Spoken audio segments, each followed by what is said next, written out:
Iki penting ya, gue ngelatih tauhid. Ya napa nggih ngelatih napa? Tauhid. Setan itu kepinginnya wong itu gak berpikir. Sehingga terjadilah teori tobiyah. Tobiyah itu alam ini wujud dengan dirinya sendiri. Kata dengan sendirinya sendiri itu diulang-ulang. Terus ditambahi rofahiyah, eling-eling rofahiyah itu urip mapan. Butuh kelon-kelon, butuh mangan-mangan, butuh turu-turu, butuh dugem-dugem. Karena orang ini sudah mendewakan hawa nafsu, sehingga kenyamanannya ya kelon, seks, turu, jagungan, semuanya seperti itu. Nah, ini yang dikritik orang tasawuf. Sebab itu awal kekafiran adalah rofahiyah, hidup poya-poya. Karena dengan poya-poya ini orang tidak pernah berpikir serius, akhirnya tidak menemukan Tuhan. Sampai akhirnya ono paham komunis, ateisme, nihilisme. Saya itu pernah ketemu orang ateisme, tanya saya gini, Pak Bah, saya ini cara berpikir ateis. Saya mau iman, kalau Anda bisa membuktikan Tuhan itu siapa? Lalu buktinya apa kalau ada Tuhan? Terus saya bilang gini, betul Anda ingin iman? Ya, katanya. Terus saya pakai teori mantek, karena saya dulu pernah belajar mantek. Kelirunya orang Islam, ini rumah tenan, memang ini serius ya ngaji ya. Memang syaratnya ngaji harus mengenalkan sama Allah. Inti ngaji adalah mengenalkan orang kepada Allah, ma'rifatu. Caranya adalah bin nadzari sahih, dengan pikiran sing sehat. Kamu betul ingin iman? Iya Bapak. Terus tak tanya, kalau ada rumah terbakar, kamu suka enggak ada orang yang bilang sebabnya kena konsleting listrik atau ada apa meledak? Atau Anda suka bilang nggak ada sebabnya sama sekali? Oh seneng yang ada sebabnya, misalnya ya tadi kena konsleting listrik atau kompor terbakar dan sebagainya.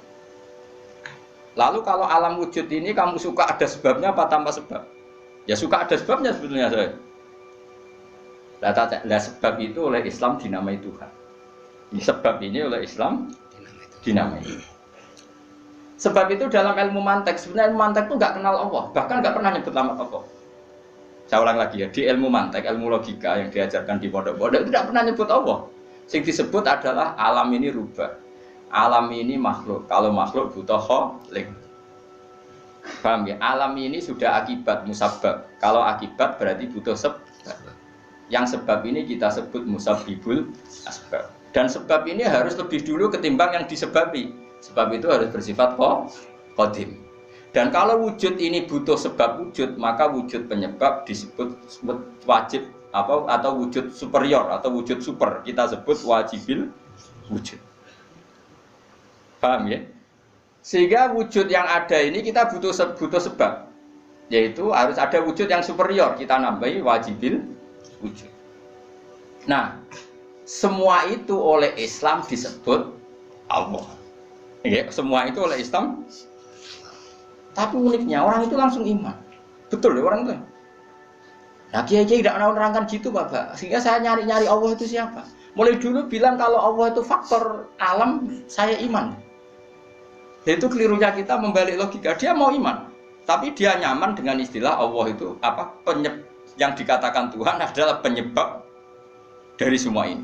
Mungkin Einstein bilang itu kausa prima, mungkin orang modern bilang apa saja. Paham sih kalau maksudnya?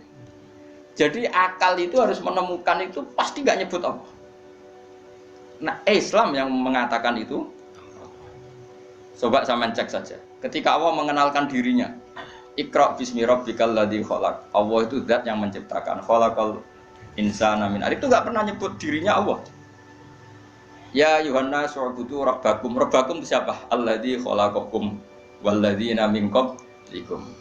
Tuhanmu itu siapa? Yang menciptakan kamu, yang menciptakan orang sebelum kamu.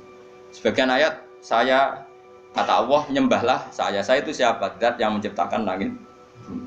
Nah kemudian sifat-sifat ini oleh Islam, yang punya sifat itu dinamai. Tapi kelirunya kiai-kiai, kalau nerangkan langsung Allah, tentu PKI pikirannya Allah itu siapa? Padahal akal hanya punya rumus, alam ini butuh penyebab. Penyebab ini kita sebut musabbibul asbab atau kausa prima atau wajibil wujud. Yang Islam secara agama menamai itu Allah. Jangan langsung Allah, nah langsung Allah mesti ditanyakan Allah itu siapa? Paham ya? Nah itu kelirunya kita. Kita juga ikut keliru dalam apa? Merekonstruksi apa? Bangunan apa tahu? Makanya di Quran tuh sering nyebutnya itu apa? Sifatnya dulu.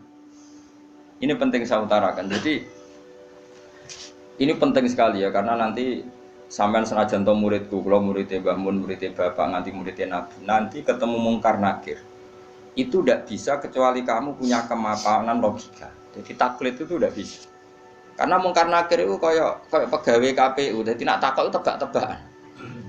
Betul. Jadi mungkar nakir itu misalnya Nabi Muhammad, dia tidak nyebut itu Nabi. Ma taqulu fi hadzal rajul. Jadi enggak ma taqulu fi hadzal. Yang diajarkan Mudin itu formalitas standar mungkin kompilasi hukum Islam atau apa. Itu sebetulnya enggak tahu saya. Kalau di Bukhari di Muslim, malaikat mungkar nakir tanya gini, ma taqulu fi hadzal rajul. Bagaimana komentar kamu tentang hadzal rajul? Bukan Nabi ngitang. Lelaki itu siapa? Padahal maksudnya lelaki itu adalah Rasulullah SAW. Tapi supaya pertanyaannya lebih sulit, coba kamu komentar lelaki itu siapa? Terus di situ di Bukhari diterangkan fa'amal munafik, fa'amal murtab. Orang munafik atau murtab, orang yang ragu. Terus dia komentar, kata orang-orang sini dia nabi, makanya saya ikut-ikutan bilang dia. Itu didefinisikan, dikategorikan orang munafik. Kalau cara ngomong, saya dengar-dengar kata orang dia nabi ya, saya ikut-ikutan bilang dia. Wah itu diantem ya malaikat. Nah, terus kata Imam Bukhari di dalam riwayat. Fa'amal mu'min awil mungkin, orang mukmin atau mungkin itu yang keyakinannya benar. Karena rawinya syak ya biasalah dalam ilmu hadis seperti itu. Fayaqulu huwa Muhammadun ja'ana bil bayyinati wal huda. Fa'amanna bihi wa saddaqnahu. Kata-kata bil bayyinat. Orang itu adalah Muhammad. Dia nabi yang datang ke kita bil bayyinat dengan bukti yang begitu jelas. Maknanya bayyinat wal huda dan membawa petunjuk. Misalnya begini, ini yang saya alami. Kamu boleh copy paste, boleh ngeblat pikiran saya, tapi saya tidak menjamin mungkar nakir mengasisi, karena syaratnya harus dari pikirannya sendiri. Tapi kita warai kerpean ya, loh. Misalnya begini, ini saya dan saya tanggung jawab sampai ketemu Allah. Aku roh Kanjeng Nabi nak nabi ku mergo ajaran salat. Saya loh. Meskipun saya tentu sudah iman dengan barokahnya Quran, hadis, guru-guru kita sudah iman. Tapi aku roh Nabi nak nabi tenan itu gara-gara salat. Yaitu Nabi ngendikan as-sholatu imaduddin, salat itu cagai aku. Coba kalau dia seorang raja, ngapain menjadikan orang dikon sujud ning pangeran, dikon rukuk, dikon happy mek pangeran. Itu satu, as-sholatu imaduddin. Terus Nabi ku mati-matian, nah ana sahabat gak sholat jamaah. Iku jare Nabi sekali-kali wong tak kon ngimami santri, aku gak ngimami. Ape moro mae wong-wong sing ora sholat apa? Jamaah tak obonge. Itu dua. Tiga, Nabi itu ketika perang itu kondisi paling emergen, ikut tetap sholat. Bahkan Nabi saking senengnya sholat itu nak lungo, kok sholat sunat, iku ainama tawajjah dwi rohilatu, kadang madem ngetan, madem ngulon, sementing iso sholat. Terus Nabi nak muji sholat itu sundul langit, saking mujine sundul langit, wajulat kurrotu aini fi sholat, aku ayam nak wis sholat. Sifat ini sifat raja apa sifat orang yang dekat Allah? Itu pasti nubuah, gak mungkin orang akal sehat. Misalnya orang ingin jadi presiden, kepinginnya ya suworo, kepingin jadi rojo, kepinginnya monarki anak turunnya jadi. Ini ndak itu semua. Gak mungkin kalau gak nabi kok orang punya berpikir sholat itu, paham? Dong teman. Jadi gak mungkin ide sholat itu kalau gak keluar dari seorang nabi. Dan itu dibuktikan perang ya sholat, bahkan beliau mewajibkan angger wong ijakno nyawane wajib. Raiso ngadeg luguh, raiso luguh, laya-laya, raiso mengkas-mengkis lah, sholat ning atine. Pokoknya yang berbau sholat bahkan nggak ditoleransi, ditinggal sama sekali karena ini hubungan manusia dan Allah. Saya pikiran gue sederhana, orang mungkin wong di pikiran ngono kok gak nabi ku gak. Apa Einstein punya pikiran gitu? Isaac Newton misalnya, atau tokoh dunia Aristoteles, Plato, meskipun iso udah menemukan benda ini relatif. Ya mesti relatif.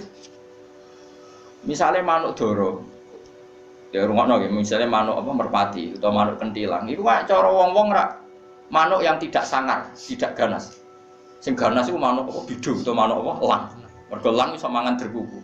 Iya jare derkuku lang itu ganas. Tapi jare ular.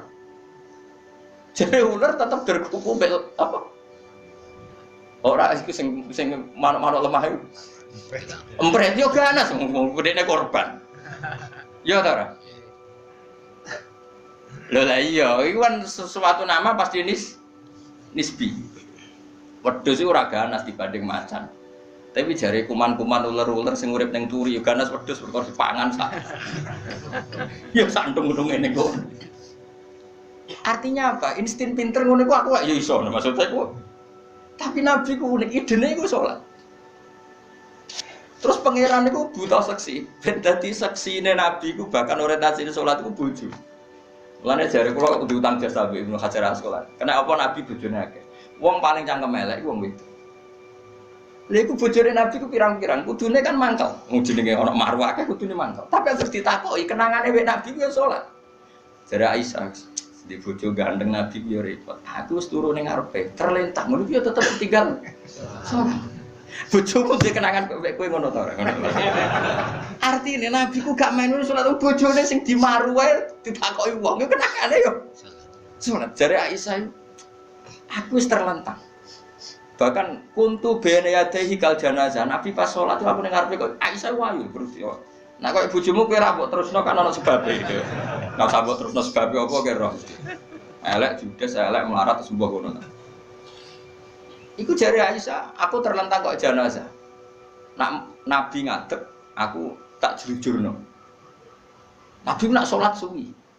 Engko nak aku keturun, engko nak ndekne ape sujud, fagho masani biadi. Terus aku didudul, terus sikilku tak ingker. Terus Nabi punya ruang apa? Sujud. Jadi Nabi dulu kalau mau sholat itu ya di bali yang dipakai tidur. Orang saya saiki gaya-gaya nanggon sholat atau berarti gue sholat paham ya? Nabi ku masyhur sholatnya ning nggon kasur sing dituturu, ngono kasure ora pokoke nggon niku apa. Dadi ora gaya-gaya nang saiki kan gak sugih ana ruang apa? Sholat nganti ana sawange ya Allah. Engkek tok tapi ora tau. Nabi itu sederhana. Lagi-lagi kenangannya apa? Sholat. Kayak kenangannya istri-istri Nabi sampai do iso nirakno salate Nabi. Ummu Aiman itu tanggane Nabi duwe anak dadi cadal rupane Anas. Dolan ning gone Anas. Iku yo bareng dolan bar disugoi, "Ndi jong kowe tak kei hadiah." Napa ya Rasulullah? Ayu maudhi'in tuhibbu an usolliya fi di panggonan sing kowe seneng aku salat niku. Niki ya Rasulullah, jare Anas kenangane.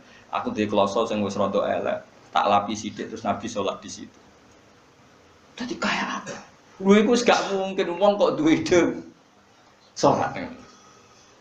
Iku nak gak Nabi gak mungkin maksudnya. Makanya saya direncana nak gue jawab mungkar nakir. Hak sing kau pikiran dhewe bukti nak Muhammad ku Nabi kok di antarane. Makanya gue ngerepek ya oleh ya ora pokoke ini cuma saya tidak tahu apa mungkar nakir menerima